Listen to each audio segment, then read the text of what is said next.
यंदा विधानसभा निवडणुकीमध्ये महायुती विरुद्ध महाविकास आघाडी दरम्यान मुख्य लढती आहेतच, पण मनसेसारखे पक्ष सुद्धा अत्यंत आक्रमकपणे या निवडणुकीमध्ये उतरलेत आणि यातच महाराष्ट्रासाठी मनसेने आपला जाहीरनामा प्रसिद्ध केलाय। मनसेच्या जाहीरनाम्याविषयीचा हा स्पेशल रिपोर्ट पाहूया।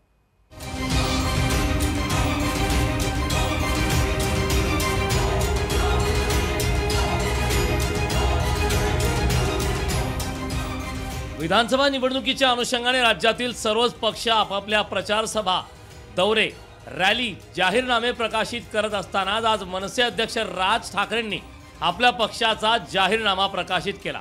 आम्ही हे करू या नावाने आपला जाहीरनामा प्रकाशित केलाय।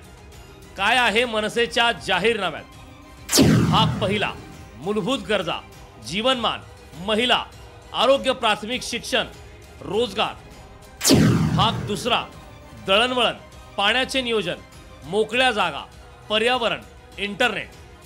भाग तिसरा, प्रगतीच्या संधी, राज्याचं औद्योगिक धोरण, आर्थिक धोरण, कृषी, पर्यटन। भाग चौथा, मराठी अस्मिता, मराठीचा दैनंदिन वापर, डिजिटल युगात मराठी, गडकिल्ले संवर्धन। शिवसेना उद्धव ठाकरे पक्षाच्या जाहीरनाम्यात राज्यभरात छत्रपती शिवाजी महाराजांची मंदिरं उभी करणार असं म्हटलंय, पण त्याऐवजी राज्यात विद्या मंदिर उभी करणे महत्त्वाचे आहे आणि राज्यातील गडकिल्ल्यांचं समर्थन केलं पाहिजे असं म्हणत राज ठाकरेंनी उद्धव ठाकरेंना टोला लगावला। उद्धव ठाकरेंच्या याच्यामध्ये छत्रपती शिवाजी महाराजांची मंदिरं आम्ही उभी करणार म्हणून सांगितलं। मला असं वाटतं शिवाजी महाराजांची मंदिरं उभी करण्यापेक्षा मला असं वाटतं विद्या मंदिरं उभी करणं गरजेचं आहे आणि शिवाजी महाराजांचे गडकिल्ले संवर्धन करणं गरजेचं आहे। यंदाच्या विधानसभा निवडणुकीत राज्यभरात मनसेने आपले 125 उमेदवार रिंगणात उतरवलेत। जाहीरनामा प्रसिद्ध करताना अनेकांनी राज्यातील जनतेसाठी आम्ही नेमकं काय करणार आहोत इतकंच लिहिलंय, पण आमच्या जाहीरनाम्यामध्ये आम्ही काय करू आणि कसं करू या देखील गोष्टी आम्ही दिल्या आहेत असं राज ठाकरेंनी म्हटलंय। अनेकांनी आम्ही काय करू एवढंच फक्त दिलंय, पण आमच्या जाहीरनाम्यामध्ये आम्ही काय करू आणि कसं करू या देखील गोष्टी आम्ही जाहीरनाम्यामध्ये टाकलेल्या आहेत। राज्यात मनसेच्या प्रमुख लढती, कल्याण ग्रामीण मनसेचे राजू पाटील विरुद्ध शिवसेना ठाकरे पक्षाचे सुभाष भोईर विरुद्ध शिवसेनेचे राजेश मोरे।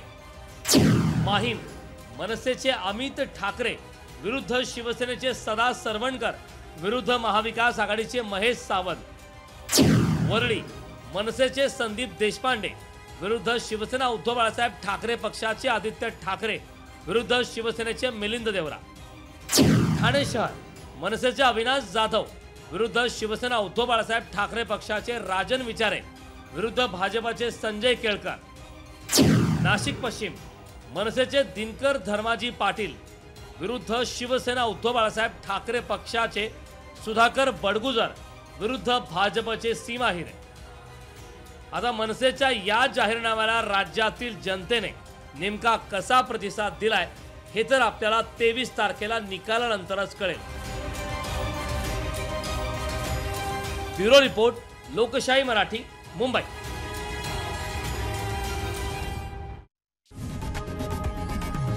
लोकशाही मराठी ऐका, पहा, जागरूक रहा।